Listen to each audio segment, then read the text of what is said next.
It was a warm afternoon in July 2012 when a breathless 22-year-old dialed 911. His voice trembled.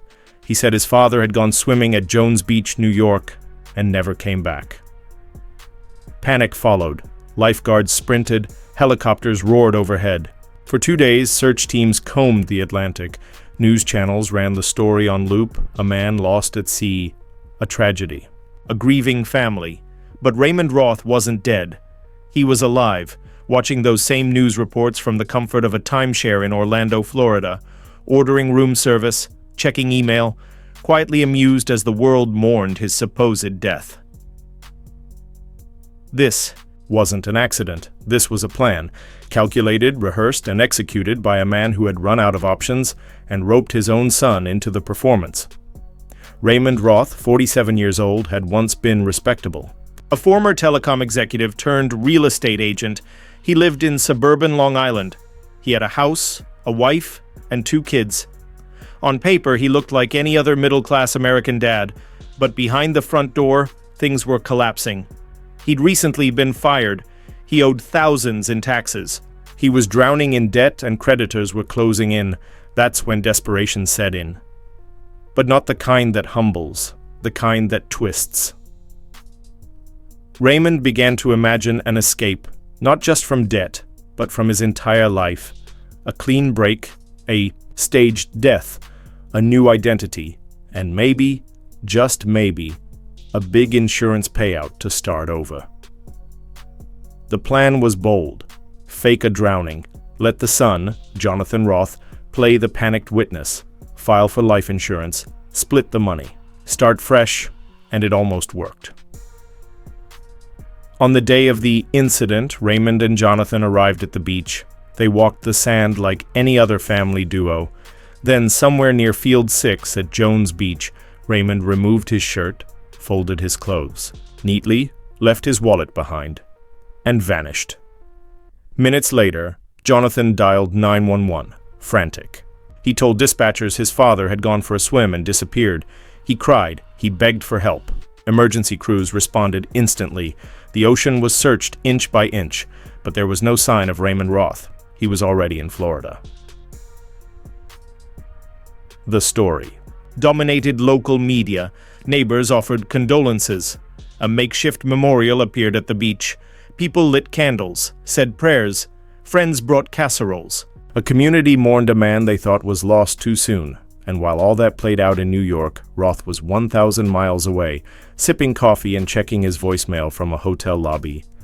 But like many frauds, it was the small details that unraveled it all. Despite his efforts to disappear, Raymond left a digital trail. Emails, phone calls, even GPS pings. He'd contacted his insurance agent from Florida. He used the hotel landline to call people back in New York. He made no effort to mask his movements, as if he thought the lie was invincible. But suspicion grew. Investigators started looking into the inconsistencies.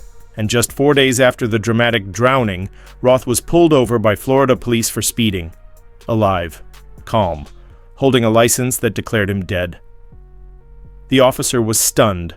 Within hours, the media exploded. Raymond Roth, the man who'd been mourned, was now the center of a nationwide spectacle. The headlines wrote themselves: "Dead man found at Disney. Father fakes death, son helps. From grief to scam, the Roth conspiracy." Jonathan couldn't take the pressure. He began to talk. He admitted the plan. He confessed. Everything. The fake drowning, the insurance policy, the rehearsed 911 call. The betrayal was staggering. A father pulling his own child into a felony. A son watching his dad spiral into delusion. But that wasn't the end. Because even after being arrested and released on bail, Raymond Roth tried again. He began submitting new life insurance applications, this time under aliases. He sent emails pretending to be his wife. He drafted letters about terminal illness. Prosecutors later revealed he was plotting another fake death, this one a staged car crash. He wanted to die again, or rather, appear to. By this point, it wasn't just fraud, it was pathology, an obsession with erasing his life and rewriting it in a way that avoided consequence, responsibility, and truth. Investigators built a mountain, of evidence, emails, call logs, GPS data, financial transactions, voice recordings. They had enough to bury him. Raymond Roth pled guilty.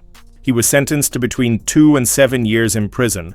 Jonathan, the son who once cried into a phone for help, was given probation. But the scars ran deeper than legal punishment. He'd become part of a national joke, the kid who helped his dad fake a drowning and got caught. His name became a punchline.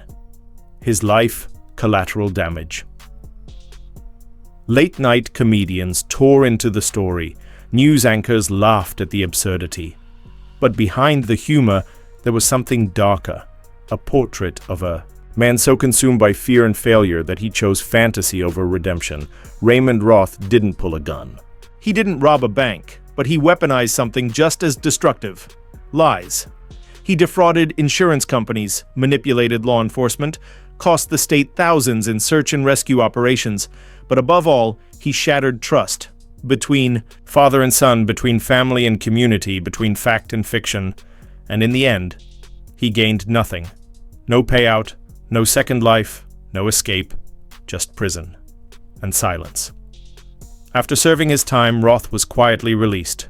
No tell-all book, no apologies, no public closure, just a man walking back into obscurity. His name, once headline material, became just another entry in the archives of failed deception.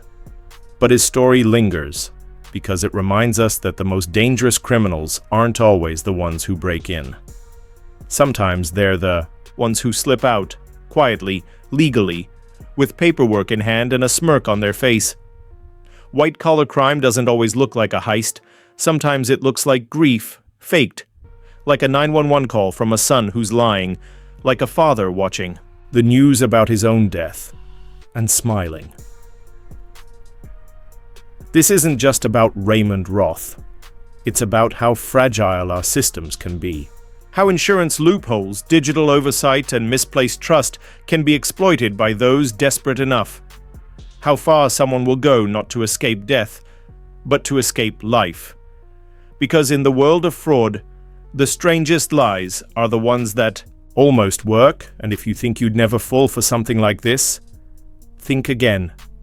Fraud wears many masks, and sometimes one of them looks like a grieving son standing alone on a beach, screaming for help.